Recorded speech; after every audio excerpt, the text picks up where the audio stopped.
ओम सद्गुरुदेवाय नमः। ओम सद्गुरुदेवाय नमः। ओम सद्गुरुदेवाय नमः। ना जानास्ति परं तत्त्वं गुरुदीक्षा पराद्मुखात् भक्तः पशु समाहते स्वापरिज्ञान वर्जिता। कहते हैं कि इंसान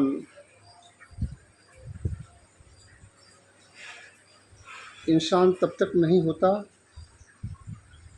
जब तक वो परम तत्व को परम सद्गुरु से नहीं प्राप्त कर लेता। जिन्हें ये परम तत्व का ज्ञान नहीं है, जिनके जीवन में ये परम सद्गुरु नहीं है, वो इंसान नहीं है। कहते हैं कि जैसे किसी डॉक्टर के घर में कोई बच्चा पैदा होता है तो पैदा होने से ही डॉक्टर नहीं हो जाएगा वो, या किसी वकील के घर में बच्चा पैदा होने से ही वकील नहीं हो जाएगा। वकील होने के लिए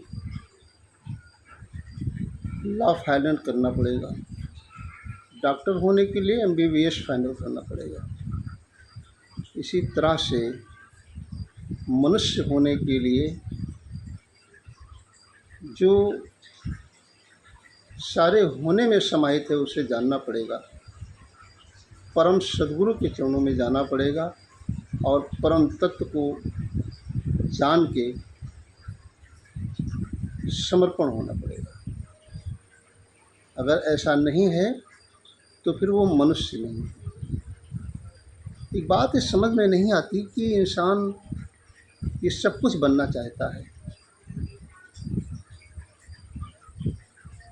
कोई भी ऐसी भौतिक वस्तु नहीं है जो बनना नहीं चाहता,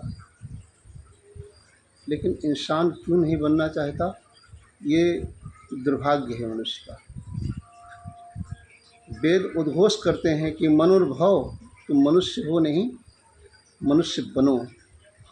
और मनुष्य बनने का एक ही रास्ता है जो बनता और बिगड़ता नहीं, इसका बोध। और इसका बोध होने का एक ही रास्ता है परम सद्गुरु का सानिध्य और समर्पण।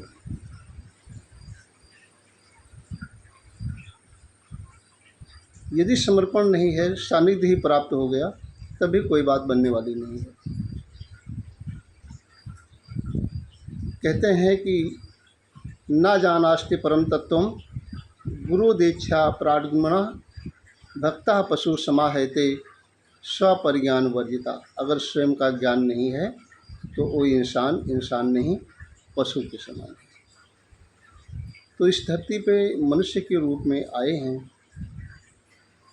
तो मनुष्य का जो मूल स्वभाव है परम तत्व, इसे सद्गुरु के सानिध्य में जाके परम तत्व को प्राप्त करके जो अपर्याप्त है वो सद्गुरु प्राप्त करा देता है। तो चले जाएं, साधारण रूप से चले जाएंगे तो ठीक है, अगर नहीं जाएंगे तो फिर जहाँ जहाँ हम देख रहे हैं वहाँ जहाँ जाने की तैयारी बना लें। अगर जो आता जाता नहीं है उससे संबंध नहीं हुआ तो फिर जो आता जाता है उससे संबंध बनाना पड़ेगा और 84 की योनि में जाके फिर से मनुष्य के अनमोल जैसे जीवन को खोना पड़ेगा। और पशु पक्षी फिर जितने भी जीव जंतु इस धरती पर दिखाई दे रहे हैं, फिर सब बनना पड़ेगा। यदि जो बनता नहीं है, बिगड़ता नहीं है, उससे संपर्क नहीं हुआ, परम सद्गुरु से संपर्क नहीं हुआ, तो फिर ये मनुष्य का जीवन किसी भी काम का नहीं है।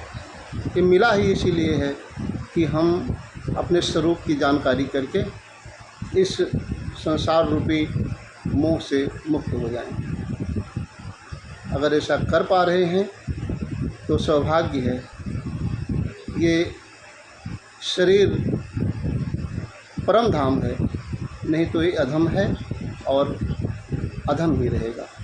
तो ये संदेश इसीलिए दिया जा रहा है कि इस अधम शरीर के ही साथ अधम होके इस दुनिया से ना जाएं। जो धर्म के रूप में अवतरित हैं, गुरुजन इनके चरणों में जाएं, अपने स्वरूप का बोध करें और समर्पण भावनाओं से युक्त होकर अपने जीवन को जिएं, लोक सुखी और परलोक सुहेला करें। यही प्रार्थना है, यही निवेदन है।